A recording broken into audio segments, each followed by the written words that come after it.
Chapter 8. I couldn't sleep all night. A foghorn was groaning incessantly on the sound, and I tossed half sick between grotesque reality and savage, frightening dreams. Toward dawn, I heard a taxi go up Gatsby's drive, and immediately I jumped out of bed and began to dress. I felt that I had something to tell him, something to warn him about, and morning would be too late. Crossing his lawn, I saw that his front door was still open and he was leaning against a table in the hall, heavy with dejection or sleep. Nothing happened, he said. I waited, and about 4 o'clock she came to the window and stood there for a minute and then turned out the light. His house had never seemed so enormous to me as it did that night when we hunted through the great rooms for cigarettes. We pushed aside curtains that were like pavilions and felt over innumerable feet of dark wall for electric light switches. Once I tumbled with a sort of splash upon the keys of a ghostly piano. There was an inexplicable amount of dust everywhere, and the rooms were musty, as though they hadn't been aired for many days. I found the humidor on an unfamiliar table, with 2 stale, dry cigarettes inside. Throwing open the French windows of the drawing room, we sat smoking out into the darkness. "You ought to go away," I said. "It's pretty certain they'll trace your car." "Go away now, old sport?" "Go to Atlantic City for a week, or up to Montreal." He wouldn't consider it. He couldn't possibly leave Daisy until he knew what she was going to do. He was clutching at some last hope, and I couldn't bear to shake him free. It was this night that he told me the strange story of his youth with Dan Cody. Told it to me because Jay Gatsby had broken up like glass against Tom's hard malice, and the long secret extravaganza was played out. I think he would have acknowledged anything now, without reserve, but he wanted to talk about Daisy. She was the first nice girl he had ever known. In various unrevealed capacities, he had come in contact with such people, but always with indiscernible barbed wire between them. He found her excitingly desirable. He went to her house at first with other officers from Camp Taylor, then alone. It amazed him. He had never been in such a beautiful house before. But what gave it an air of breathless intensity was that Daisy lived there. It was as casual a thing to her as his tent out at camp was to him.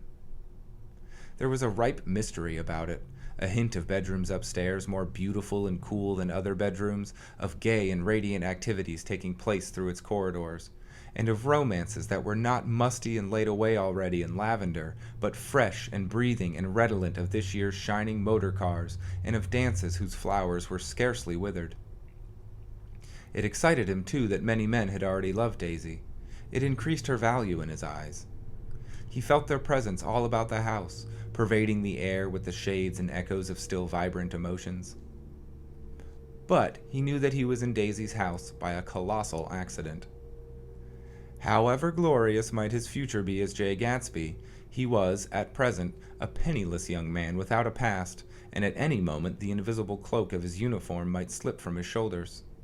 So he made the most of his time. He took what he could get ravenously and unscrupulously. Eventually he took Daisy one still October night, took her because he had no real right to touch her hand. He might have despised himself, for he had certainly taken her under false pretenses. I don't mean that he had traded on his phantom millions, but he had deliberately given Daisy a sense of security. He let her believe that he was a person from much the same strata as herself, that he was fully able to take care of her. As a matter of fact, he had no such facilities. He had no comfortable family standing behind him, and he was liable at the whim of an impersonal government to be blown anywhere about the world. But he didn't despise himself, and it didn't turn out as he had imagined.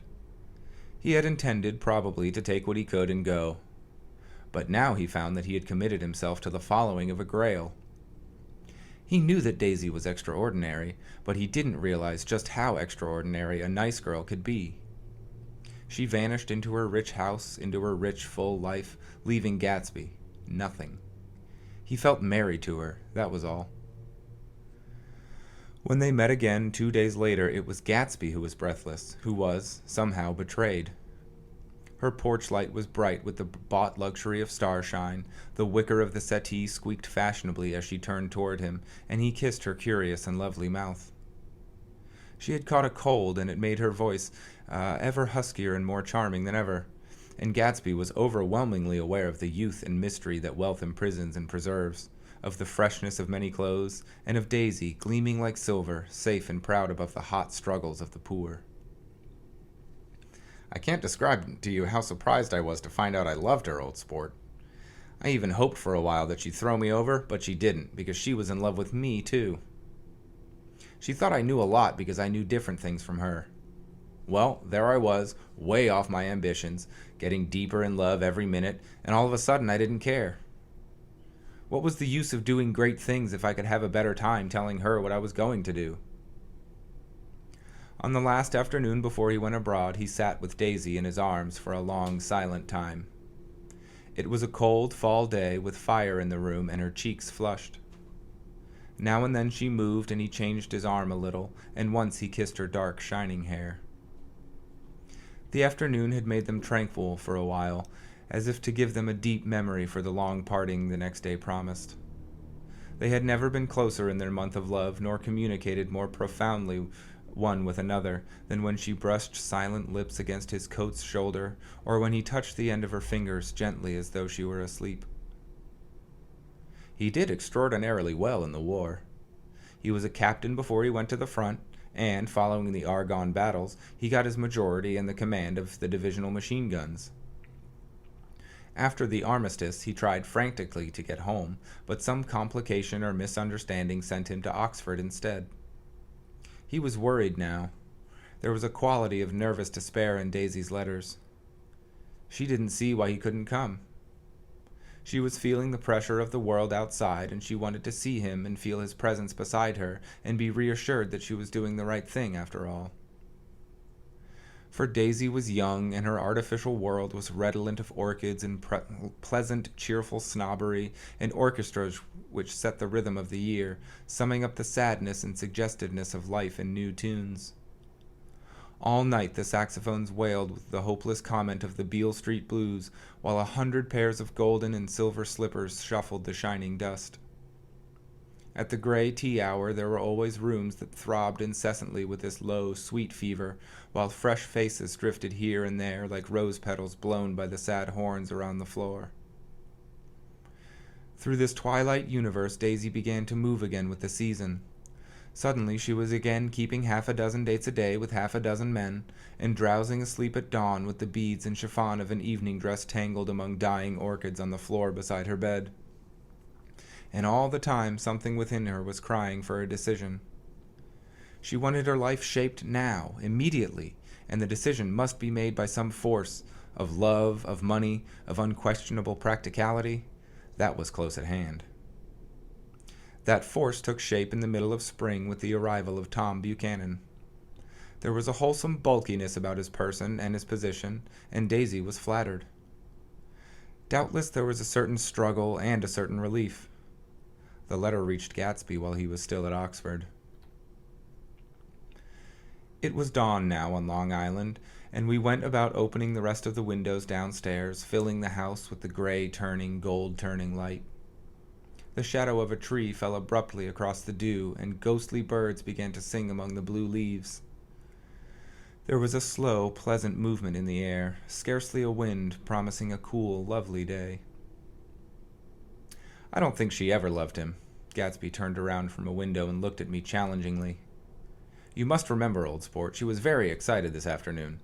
He had told her things in a way that frightened her, that made it look as if I was some kind of cheap sharper, and the result was she hardly knew what she was saying. He sat down gloomily. Of course, she might have loved him just for a minute when they were first married, and loved me more even then, do you see? Suddenly he came out with a curious remark. In any case, he said, it was just personal. What could you make of that, except to suspect with some intensity in his conception of the affair that couldn't be measured? He came back from France when Tom and Daisy were still on their wedding trip, and made a miserable but irresistible journey to Louisville on the last of his army pay. He stayed there a week, walking the streets where their footsteps had clicked together through the November night, and revisiting the out-of-the-way places to which they had driven in her white car. Just as Daisy's house had always seemed to him more mysterious and gay than other houses, so his idea of the city itself, even though she was gone from it, was pervaded with a melancholy beauty. He left feeling that if he had searched harder he might have found her, that he was leaving her behind. The day coach, he was penniless now, was hot. He went out to the open vestibule and sat down on a folding chair, and the station slid away and the backs of unfamiliar buildings moved by. Then, out into the spring fields, where a yellow trolley raced them for a minute with people in it who might once have seen the pale magic of her face along the casual street. The track curved, and now it was going away from the sun, which, as it sank lower, seemed to spread itself in benediction over the vanishing city where she had drawn her breath. He stretched out his hand desperately as if to snatch only a wisp of air, to save a fragment of the spot that she had made lovely for him. But it was all going by too fast now for his blurred eyes, and he knew that he had lost part of it, the freshest and the best, forever. It was 9 o'clock when we finished breakfast and went out to the porch.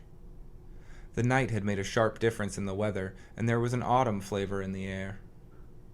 The gardener, the last one of Gatsby's former servants, came to the foot of the steps. "I'm going to drain the pool today, Mr. Gatsby. Leaves will start falling pretty soon, and then there's always trouble with the pipes." "Don't do it today," Gatsby answered. He turned to me apologetically. "You know, old sport, I've never used that pool all summer." I looked at my watch and stood up. 12 minutes to my train. I didn't want to go into the city. I wasn't worth a decent stroke of work, but it was more than that. I didn't want to leave Gatsby. I missed that train, and then another before I could get myself away. "I'll call you up," I said finally. "Do, old sport." "I'll call you about noon." He walked slowly down the steps.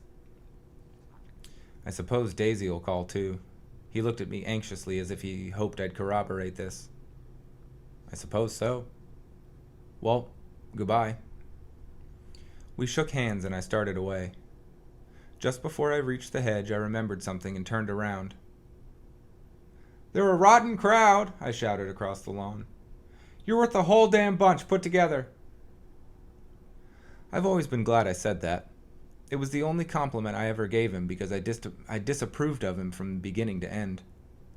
First, he nodded politely, and then his face broke into that radiant and understanding smile, as if we'd been in ecstatic cahoots on the fact all the time. His gorgeous pink rag of a suit made a bright spot of color against the white steps, and I thought of the night when I first came to his ancestral home 3 months before. The lawn and drive had been crowded with the faces of those who guessed at his corruption, and he had stood on those steps, concealing his incorruptible dream as he waved them goodbye. I thanked him for his hospitality. We were always thanking him for that, I and the others. "Goodbye," I called. "I enjoyed breakfast, Gatsby." Up in the city, I tried for a while to list the quotations on an interminable amount of stock, then I fell asleep in my swivel chair. Just before noon, the phone woke me, and I started up with a sweat breaking out on my forehead. It was Jordan Baker. She often called me up at this hour because the uncertainty of her own movements between hotels and clubs and private houses made her hard to find in any other way. Usually her voice came over the wire as something fresh and cool, as if a divot from a green golf links had come sailing in an office window. But this morning it seemed harsh and dry. "I've left Daisy's house," she said. "I'm at Hempstead, and I'm going down to Southampton this afternoon." Probably it had been tactful to leave Daisy's house, but the act annoyed me, and her next remark made me rigid. "You weren't so nice to me last night." "How could it have mattered then?" Silence for a moment. Then, "However, I want to see you." "I want to see you too." "Suppose I don't go to Southampton and come into town this afternoon?" "No, I don't think this afternoon." "Very well." "It's impossible this afternoon. Various..." We talked like that for a while, and then abruptly we weren't talking any longer. I don't know which of us hung up with a sharp click, but I know I didn't care. I couldn't have talked to her across a tea table that day if I had never talked to her again in this world. I called Gatsby's house a few minutes later, but the line was busy. I tried 4 times. Finally, an exasperated central told me the wire was being kept open for long distance from Detroit. Taking out my timetable, I drew a small circle around the 3:50 train. Then I leaned back in my chair and tried to think. It was just noon. When I passed the ash heaps on the train that morning, I had crossed deliberately to the other side of the car. I supposed there was a curious crowd around there that all day with little boys searching for dark spots in the dust, and some garrulous man telling over and over what had happened, until it became less and less real, even to him, and he couldn't tell it no longer. And he could tell it no longer. And Myrtle Wilson's tragic achievement was forgotten. Now I want to go back a little and tell what happened at the garage after we left the night before. They had difficulty in locating the sister, Catherine. She must have broken her rule against drinking that night, for when she arrived she was stupid with liquor and unable to understand what the ambulance had already gone to Flushing. When they convinced her of this, she immediately fainted, as if that was the intolerable part of the affair. Someone, kind or curious, took her in his car and drove her in the wake of her sister's body. Until long after midnight, a changing crowd lapped up against the front of the garage while George Wilson rocked himself back and forth on the couch inside. For a while, the door of the office was open, and everyone who came into the garage glanced irresistibly through it. Finally, someone said it was a shame and closed the door. Michaelis and several other men were with him. First, 4 or 5 men, later 2 or 3 men. Still later, Michaelis had to ask the last stranger to wait there for 15 minutes longer while he went back to his own place and made a pot of coffee. After that, he stayed there alone with Wilson until dawn. About 3 o'clock, the quality of Wilson's incoherent muttering changed. He grew quieter and began to talk about the yellow car. He announced that he had a way of finding out whom the yellow car belonged to, and then he blurted out that a couple months ago that his wife had come from the city with her face bruised and her nose swollen. But when he heard himself say this, he flinched again and began to cry, "Oh my God!" again in his groaning voice. Michaelis made a clumsy attempt to distract him. "How long have you been married, George? Come on there. Try and sit still a minute and answer my question. How long have you been married?" 12 years. Ever had any children? Come on, George, sit still. I asked you a question. Did you ever have any children? The hard brown beetles kept thudding against the dull light, and whenever Michaelis heard a car go tearing along the road outside, it sounded to him like the car that hadn't stopped a few hours before. He didn't like to go into the garage because the workbench was stained where the body had been lying, so he moved uncomfortably around the office. He knew every object in it before morning, and from time to time sat down beside Wilson trying to keep him more quiet. "Have you got a church you go to sometimes, George? Maybe even if you haven't been there for a long time. Maybe I could call up the church and get a priest to come over and he could talk to you, see?" "Don't belong to any." "You ought to have a church, George, for times like this. You must have gone to church once. Didn't you get married in a church? Listen, George, listen to me. Didn't you get married in a church?" "That was a long time ago." The effort of answering broke the rhythm of his rocking. For a moment he was silent. Then came the half-knowing, half-bewildering look that came into his faded eyes. "Look in the drawer there," he said, pointing at the desk. "Which drawer?" "That drawer, that one." Michaelis opened the drawer nearest his hand. There was nothing in it but a small, expensive dog leash made of leather and braided silver. It was apparently new. "This?" he inquired, holding it up. Wilson stared and nodded. "I found it yesterday afternoon. She tried to tell me about it, but I knew it was something funny." "You mean your wife bought it?" "She had it wrapped in tissue paper on her bureau." Michaelis didn't see anything odd in that, and he gave Wilson a dozen reasons why his wife might have bought the dog leash. But conceivably Wilson had heard some of these same explanations before from Myrtle, because he began saying, "Oh my God," again in a whisper. His comforter left several explanations in the air. "Then he killed her," said Wilson. His mouth dropped open suddenly.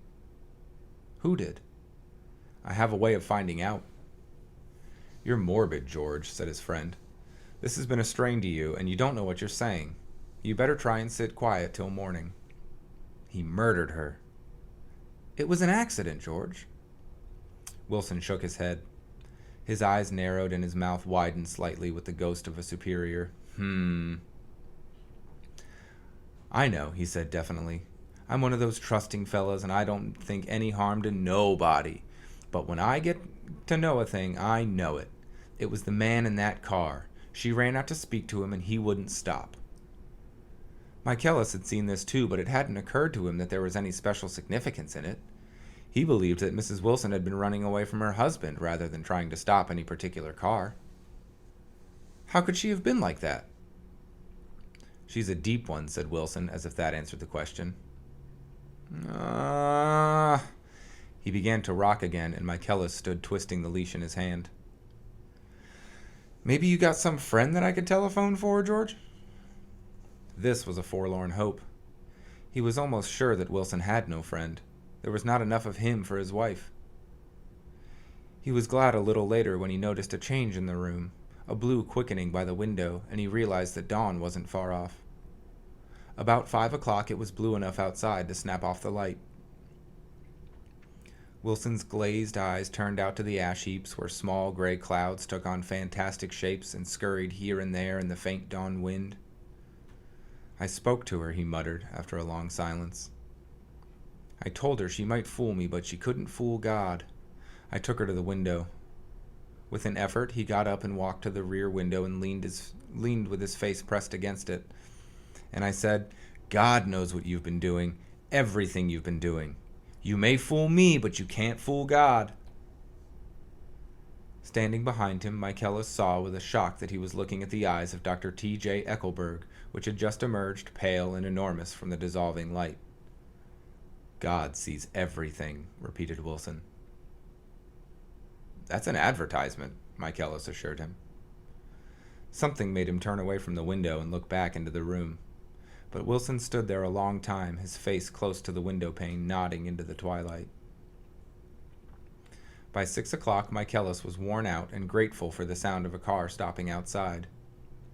It was one of the watchers of the night before who had promised to come back, so he cooked breakfast for 3, which he and the other man ate together.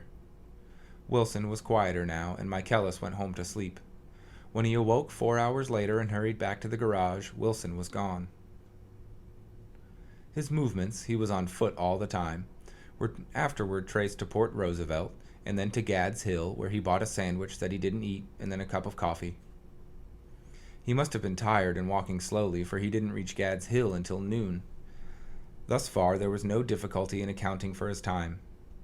There were boys who had seen a man acting sort of strange, and motorists at whom he stared oddly from the side of the road. Then, for 3 hours, he disappeared from view. The police, on the strength of what he said to Michaelis, that he had a way of finding out, supposed that he spent that time going from garage to garage thereabout inquiring for a yellow car. On the other hand, no garage man who had seen him ever came forward, and perhaps he had an easier, surer way of finding out what he wanted to know. By 2:30 he was in West Egg, where he asked somebody the way to Gatsby's house. So by that time he knew Gatsby's name. At 2 o'clock, Gatsby put on his bathing suit and left word with the butler that if anyone phoned, word was to be brought to him at the pool. He stopped at the garage for a pneumatic mattress that had amused his guests during the summer, and the chauffeur helped him to pump it up. Then he gave instructions that the open car wasn't to be taken out under any circumstances. And this was strange because the front right fender needed repair. Gatsby shouldered the mattress and started for the pool. Once he stopped and shifted it a little, and the chauffeur asked him if he needed help, but he shook his head and in a moment disappeared among the yellowing trees. No telephone message arrived, but the butler went without his sleep and waited for it until 4 o'clock, until long after there was anyone to give it off to if it came. No message was received, but the butler went without his sleep and waited for it until 4 o'clock, until long after there was anyone to give it to if it came. I have an idea that Gatsby himself didn't believe it would come, and perhaps he no longer cared. If that was true, he must have felt that he had lost the old, warm world, paid a high price for living too long with a single dream. He must have looked up at an unfamiliar sky through frightening leaves and shivered as he found what a grotesque thing a rose is and how raw the sunlight upon the scarcely created grass. A new world, material without being real, where poor ghosts breathing dreams like air drifted fortuitously about, like that ashen, fantastic figure gliding toward him through the amorphous trees. The chauffeur, he was one of Wolfsheim's protégés, heard the shots. Afterward, he could only say that he hadn't thought anything much about them. I drove from the station directly to Gatsby's house, and my rushing anxiously up the front steps was the first thing that alarmed anyone. But they knew then, I firmly believe. With scarcely a word said, 4 of us, the chauffeur, butler, gardener, and I hurried down to the pool. There was a faint, barely perceptible movement of the water as the fresh flow from one end urged its way toward the drain at the other. With little ripples that were hardly the shadows of waves, the laden mattress moved irregularly down the pool. A small gust of wind that scarcely corrugated the surface was enough to disturb its accidental course with its accidental burden. The touch of a cluster of leaves revolved it slowly, tracing like the leg of transit a thin, red circle in the water. It was after we started with Gatsby toward the house that the gardener saw Wilson's body a little way off in the grass, and the Holocaust was complete. After 2 years, I remember the rest of that day and that night and the next day only as an endless drill of police and photographers and newspapermen in and out of Gatsby's front door. A rope stretched across the main gate and a policeman by it kept out the curious, but little boys soon discovered that they could enter through my yard, and there were always a few of them clustered open-mouthed about the pool. Someone with a positive manner, perhaps a detective, used the expression madman as he bent over Wilson's body that afternoon, and the adventitious authority of his voice set the key for the newspaper reports next morning. Most of those reports were a nightmare, grotesque, circumstantial, eager, and untrue. When Michaelis's testimony at the inquest brought to light Wilson's suspicions of his wife, I thought the whole tale would shortly be served up in a racy pasquinade, but Catherine, who might have said anything, didn't say a word. She showed a surprising amount of character about it, too. Looked at the coroner with determined eyes under that corrected brow of hers and swore that her sister had never seen Gatsby, that her sister was completely happy with her husband, that her sister had been into no mischief whatever. She convinced herself of it and cried into her handkerchief as if the very suggestion was more than she could endure. So Wilson was reduced to a man deranged by grief in order that the case might remain in its simplest form, and it rested there. But all this, part of it seemed remote and unessential. I found myself on Gatsby's side and alone. From the moment I telephoned news of the catastrophe to West Egg Village, every surmise about him and every practical question was referred to me. At first I was surprised and confused. Then, as he lay in his house and didn't move or breathe or speak hour upon hour, it grew upon me that I was responsible because no one else was interested. Interested, I mean, with that intense personal interest to which everyone has some vague right at the end. I called up Daisy half an hour after we found him, called her instinctively and without hesitation. But she and Tom had gone away early that afternoon and taken baggage with them. Left no address? No. Say when they'd be back? No. Any idea where they are? How I could reach them? I don't know. Can't say. I wanted to get somebody for him.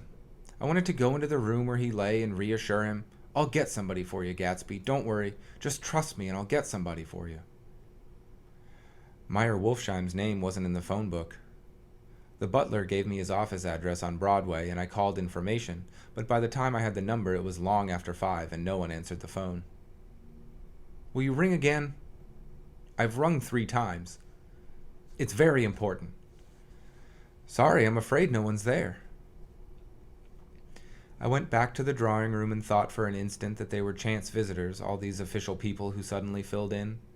But, though they drew back the sheet and looked at Gatsby with shocked eyes, his protest continued in my brain. Look here, old sport, you've got to get somebody for me. You've got to try hard. I can't go through this alone. Someone started to ask me questions, but I broke away and, going upstairs, looked hastily through the unlocked parts of his desk. He'd never told me definitely that his parents were dead, but there was nothing, only the picture of Dan Cody, a token of forgotten violence, staring down from the wall. Next morning, I sent the butler to New York with a letter to Wolfsheim, which asked for information and urged him to come out on the next train. That request seemed superfluous when I wrote it. I was sure he'd start when he saw the newspapers, just as I was sure there'd be a wire from Daisy before noon. But neither a wire nor Mr. Wolfsheim arrived. No one arrived except more police and photographers and newspaper men. When the butler brought back Wolfsheim's answer, I began to have a feeling of defiance, of scornful solidarity between Gatsby and me against them all. Dear Mr. Carroway, this has been one of the most terrible shocks of my life. To me, I can hardly believe it that it is true at all. Such a mad act as that man did should make us all think. I cannot come down now, as I am tied up in some very important business and cannot get mixed up in this thing now. If there is anything I can do a little later, let me know in a letter by Edgar. I hardly know where I am when I hear about a thing like this, and am completely shocked and down and out. Yours truly, Myra Wolfsheim. And then, hasty addenda beneath. Let me know about the funeral, etc. Do not know his family at all. When the phone rang that afternoon, and long distance at Chicago was calling, I thought this would be Daisy at last. But the connection came through as a man's voice, very thin and far away. This is Slagle speaking. Yes? The name was unfamiliar. Hell of a note, isn't it? Get my wire? There haven't been any wires. Young Park's in trouble, he said rapidly. They picked him up when he handed the bonds over the counter. They got a circular from New York giving him the numbers just 5 minutes before. What do you know about that, eh? You never can tell in these hick towns. Hello, I interrupted breathlessly. Look here, this isn't Mr. Gatsby. Mr. Gatsby's dead. There was a long silence on the other end of the wire, followed by an exclamation, then a quick squawk as the connection was broken. I think it was on the third day that a telegram signed Henry C. Gatz arrived from a town in Minnesota. It said only that the sender was leaving immediately and to postpone the funeral until he came. It was Gatsby's father, a solemn old man, very helpless and dismayed, bundled up in a long, cheap ulster against the warm September day. His eyes leaked continuously with excitement, and when I took the bag and umbrella from his hands, he began to pull so incessantly at his sparse gray beard that I had difficulty in getting off his coat. He was on the point of collapse, so I took him into the music room and made him sit down while I sent for something to eat. But he wouldn't eat, and the glass of milk spilled from his trembling hand. I saw it in the Chicago newspaper, he said. It was all in the Chicago newspaper. I started right away. I didn't know how to reach you. His eyes, seeing nothing, moved ceaselessly about the room. It was a madman, he said. He must have been mad. Wouldn't you like some coffee? I urged him. I don't want anything. I'm all right now, Mr. Carroway. Well, I'm all right now. Where have they got Jimmy? I took him into the drawing room where his son lay and left him there. Some little boys had come up on the steps and were looking into the hall. When I told them who had arrived, they went reluctantly away. After a little while, Mr. Gatz opened the door and came out, his mouth ajar, his face flushed slightly, his eyes leaking isolated and unpunctual tears. He had reached an age where death no longer has the quality of ghastly surprise, and when he looked around him now for the first time and saw the height and splendor of the hall and the great rooms opening out from it into other rooms, his grief began to be mixed with an awed pride. I helped him to a bedroom upstairs while he took off his coat and vest. I told him that all arrangements had been deferred until he came. I didn't know what you'd want, Mr. Gatsby. Gatz is my name. Mr. Gatz, I thought you might want to take the body west. He shook his head. Jimmy always liked it better down east. He rose up to his position in the east. Were you a friend of my boy's, Mr.? We were close friends. He had a big future before him, you know. He was only a young man, but he had a lot of brain power here. He touched his head impressively, and I nodded. If he'd have lived, he'd have been a great man. A man like James J. Hill. He'd have helped build up the country. That's true, I said, uncomfortably. He fumbled at the embroidered coverlet, trying to take it from the bed, and lay down stiffly, was instantly asleep. That night, an obviously frightened person called up and demanded to know who I was before he gave his name. This is Mr. Carraway, I said. Oh, he sounded relieved. This is Klipspringer. I was relieved too, for that seemed to promise another friend at Gatsby's grave. I didn't want to be in the papers and draw a sightseeing crowd, so I'd been calling up a few people myself. They were hard to find. The funeral's tomorrow, I said. 3 o'clock here at the house. I wish you'd tell anybody who'd be interested. Oh, I will, he broke out hastily. Of course, I'm not likely to see anybody, but if I do. His tone made me suspicious. Of course, you'll be there yourself. Well, I'll certainly try. What I called up about is... Wait a minute, I interrupted. How about saying you'll come? Well, the truth of the matter is that I'm staying with some people up here in Greenwich, and they rather expect me to be with them tomorrow. In fact, there's a sort of picnic or something. Of course, I'll do my best to get away. I ejaculated an unrestrained, huh, and he must have heard me, for he went on nervously. What I called up about was a pair of shoes I left there. I wonder if it'd be too much trouble to have the butler send them on. You see, they're tennis shoes, and I'm sort of helpless without them. My address is care of B.F. I didn't hear the rest of the name because I hung up the receiver. After that, I felt a certain shame for Gatsby. One gentleman to whom I telephoned implied that he had got what he deserved. However, that was my fault, for he was one of those who used to sneer most bitterly at Gatsby on the courage of Gatsby's liquor, and I should have known better than to call him. The morning of the funeral, I went up to New York to see Meyer Wolfsheim. I couldn't seem to reach him any other way. The door that I pushed open, on the advice of the elevator boy, was marked the Swastika Holding Company. And at first there didn't seem to be anyone inside. But when I shouted hello several times in vain, an argument broke out behind a partition, and presently a lovely Jewess appeared at the interior door and scrutinized me with black, hostile eyes. Nobody's in, she said. Mr. Wolfsheim's gone to Chicago. The first part of this was obviously untrue, for someone had begun to whistle the rosary tunelessly inside. Please say that Mr. Carraway wants to see him. I can't get him back from Chicago, can I? At this moment, a voice, unmistakably Wolfsheim's, called, Stella! From the other side of the door. Leave your name on the desk, she said quickly. I'll give it to him when he gets back. But I know he's there. She took a step toward me and began to slide her hands indignantly up and down her hips. You young men think you can force your way in here any time, she scolded. We're getting sick and tired of it. When I say he's in Chicago, he's in Chicago. I mentioned Gatsby. Oh! She looked at me over again. Will you just... What was your name? She vanished. In a moment, Meyer Wolfsheim stood solemnly in the doorway, holding out both hands.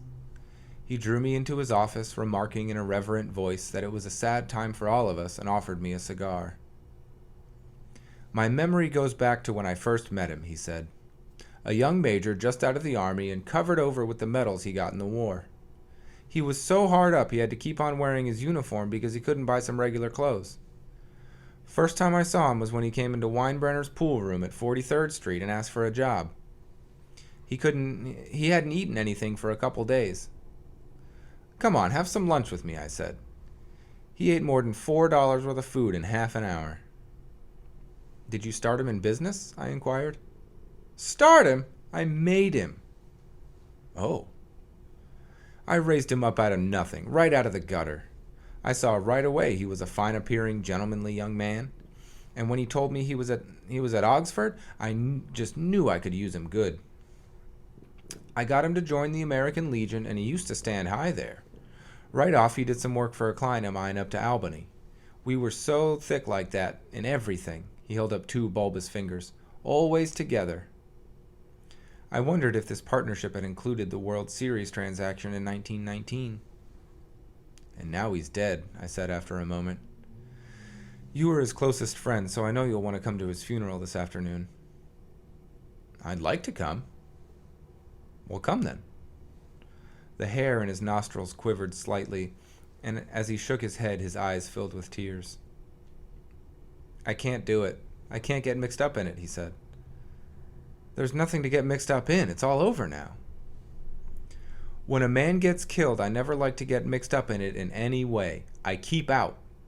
When I was a young man, it was different. If a friend of mine died, no matter how, I stuck with him to the end. You may think that's sentimental, but I mean it, to the bitter end.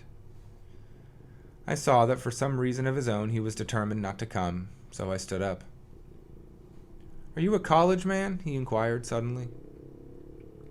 For a moment, I thought he was going to suggest a connection, but he only nodded and shook my hand. Let us learn to show our friendship for a man when he is alive and not after he is dead, he suggested. After that, my own rule is to let everything alone.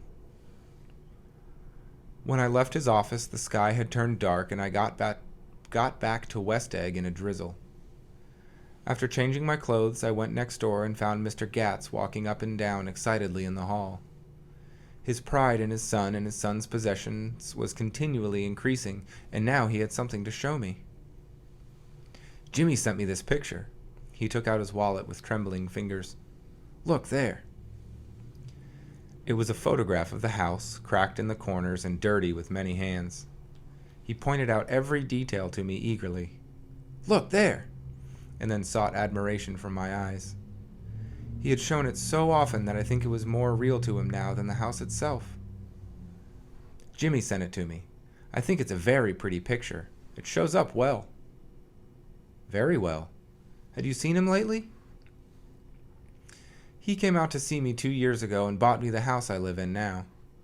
Of course we was broke up when he run off from home, but I see now there was a reason for it. He knew he had a big future in front of him, and ever since he made a success, he was very generous with me. He seemed reluctant to put away the picture, held it for another minute lingeringly before my eyes. Then he returned the wallet and pulled from his pocket a ragged old copy of a book called Hopalong Cassidy. Look here. This is a book he had when he was a boy. It just shows you. He opened it at the back cover and turned it around for me to see. On the last flyleaf was printed the word schedule and the date September 12th, 1906, and underneath, rise from bed, 6 a.m. Dumbbell exercise and wall scaling, 6:15, 6:30. Study electricity, etc., 7:15 to 8:15.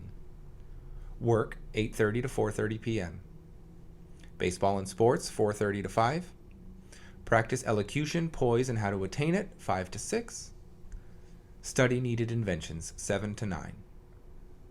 General resolves. No wasting time at Shafters or a name indecipherable. No more smoking or chewing. Bath every other day. Read one improving book or magazine per week. Save $5, crossed out, $3 per week. Be better to parents. I came across this book by accident, said the old man. It just shows you, don't it? It just shows you. Jimmy was bound to get ahead. He always had some resolves like this or something. Do you notice what he's got about improving his mind? He was always great for that. He told me I ate like a hog once, and I beat him for it. He was reluctant to close the book, reading each item aloud and then looking eagerly at me. I think he rather expected me to copy down the list for my own use. A little before 3, the Lutheran minister arrived from Flushing, and I began to look involuntarily out the windows for other cars. So did Gatsby's father. And as the time passed and the servants came in and stood waiting in the hall, his eyes began to blink anxiously, and he spoke of the rain in a worried, uncertain way. The minister glanced several times at his watch, so I took him aside and asked him to wait for half an hour. But it wasn't any use. Nobody came. About 5 o'clock, our procession of 3 cars reached the cemetery and stopped in a thick drizzle beside the gate. First a motor hearse, horribly black and wet, then Mr. Gatz and the minister and me in the limousine, and a little later 4 or 5 servants and the postman from West Egg in Gatsby's station wagon, all wet to the skin. As we started through the gate into the cemetery, I heard a car stop and then the sound of someone splashing over us over the soggy ground. I looked around. It was the man with owl-eyed glasses whom I had found marveling over Gatsby's books in the library one night 3 months before. I hadn't seen him since then. I don't know how he knew about the funeral, or even his name. The rain poured down his thick glasses, and he took them off and wiped them to see the protecting canvas unrolled from Gatsby's grave. I tried to think about Gatsby then for a moment, but he was already too far away. And I could only remember, without resentment, that Daisy hadn't sent a message or a flower.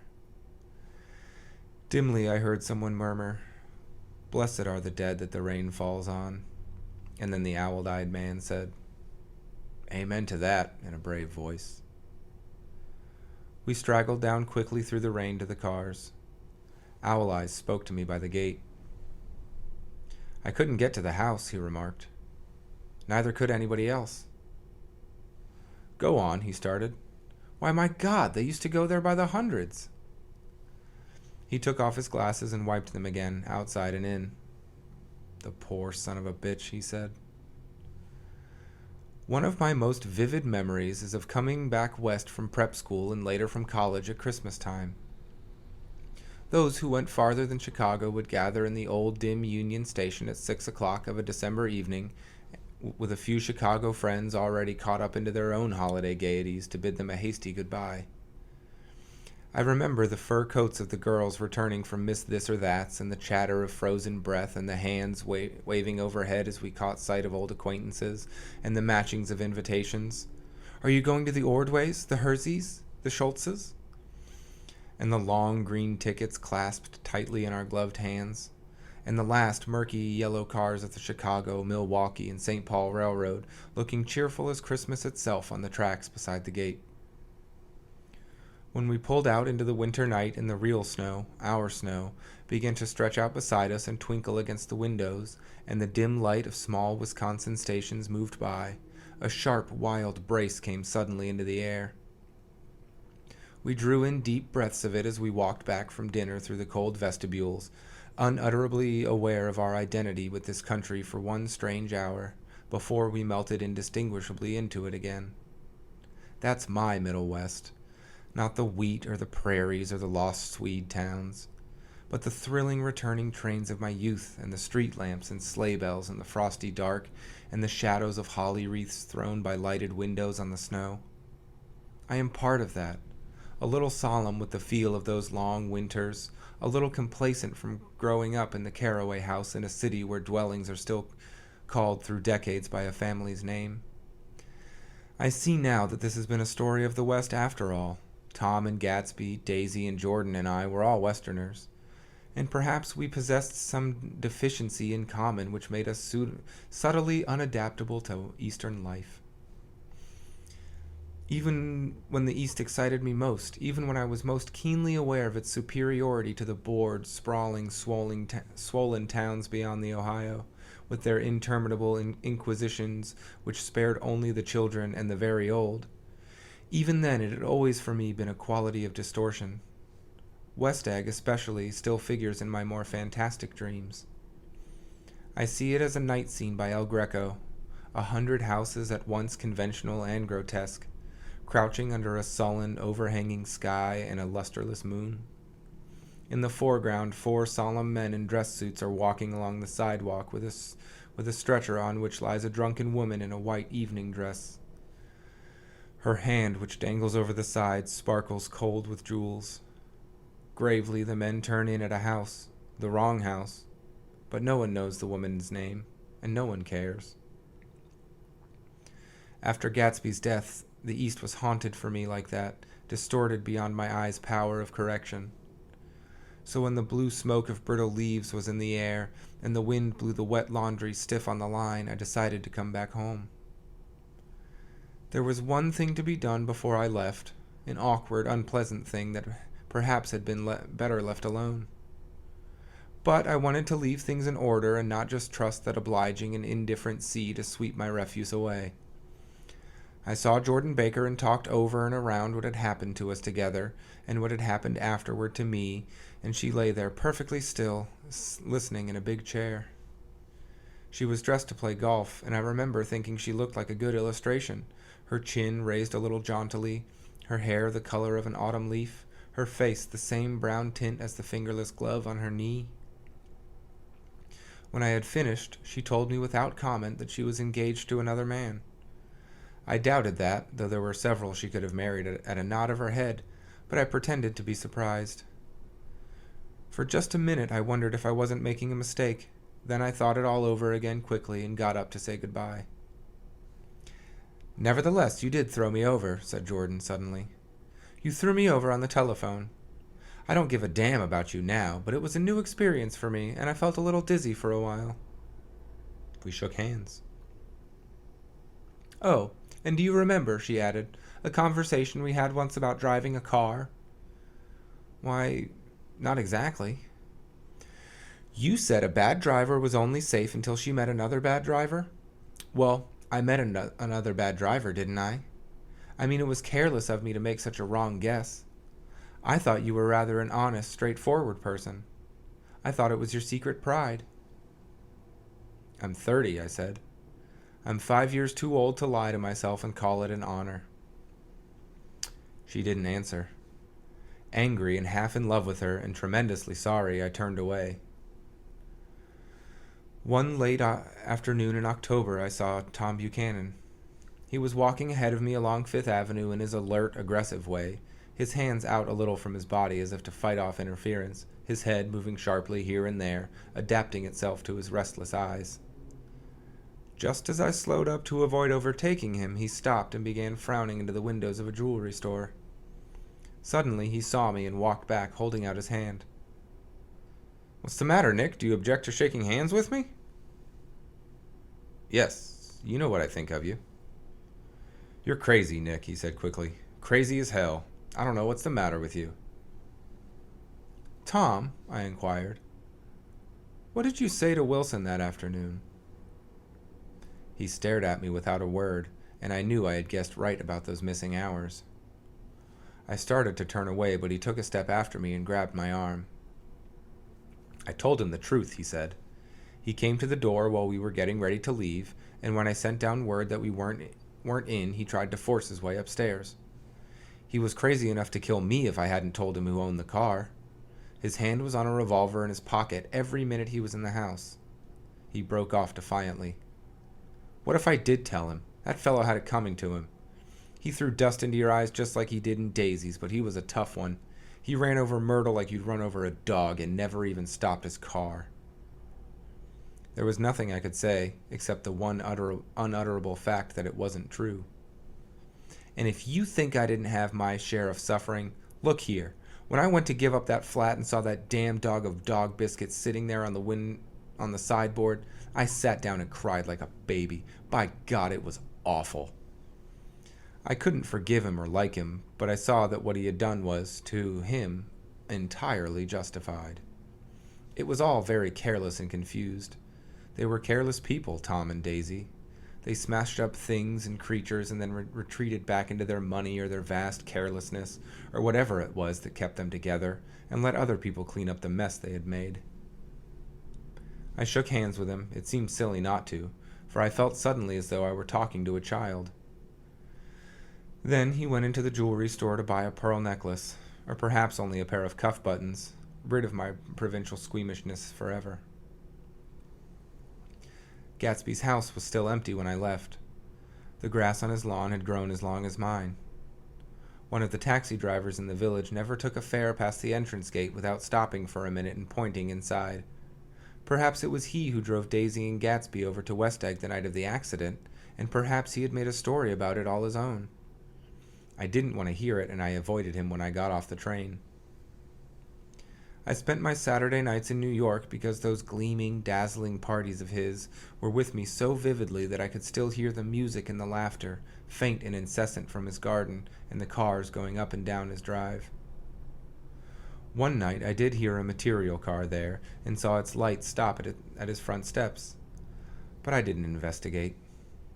Probably it was some final guest who had been away at the ends of the earth and didn't know that the party was over. On the last night, with my trunk packed and my car sold to the grocer, I went over and looked at that huge incoherent failure of a house once more. On the white steps, an obscene word, scrawled by some boy with a piece of brick, stood out clearly in the moonlight, and I erased it, drawing my shoe raspingly along the stone. Then I wandered down to the beach and sprawled out on the sand. Most of the big shore places were closed now, and there were hardly any lights except the shadowy, moving glow of a ferry boat across the sound. And as the moon rose higher, the inessential houses began to melt away until gradually I became aware of the old island here that flowered once for Dutch sailors' eyes, a fresh green breast of the New World. Its vanished trees, the trees that had made way for Gatsby's house, had once pandered in whispers to the last and greatest of all human dreams. For a transitory, enchanted moment, man must have held his breath in the presence of this continent, compelled into an aesthetic contemplation he neither understood nor desired, face to face for the last time in history with something commensurate to his capacity for wonder. And as I sat there brooding on the old, unknown world, I thought of Gatsby's wonder when he first picked out the green light at the end of Daisy's dock. He had come a long way to this blue lawn, and his dream must have seemed so close that he could hardly fail to grasp it. He did not know that it was already behind him, somewhere back in that vast obscurity beyond the city, where the dark fields of the Republic rolled on under the night. Gatsby believed in the green light, the orgastic future that year by year recedes before us. It eluded us then, but that's no matter. Tomorrow we will run faster, stretch out our arms further, and one fine morning, so we beat on, boats against the current, borne back ceaselessly into the past. The end! We did it! And with that, we've completed our first novel here on Old Hawk Bill's Book Nook.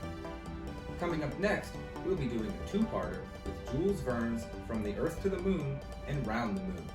Stay tuned for more here on Old Hawk Bill's Book Nook.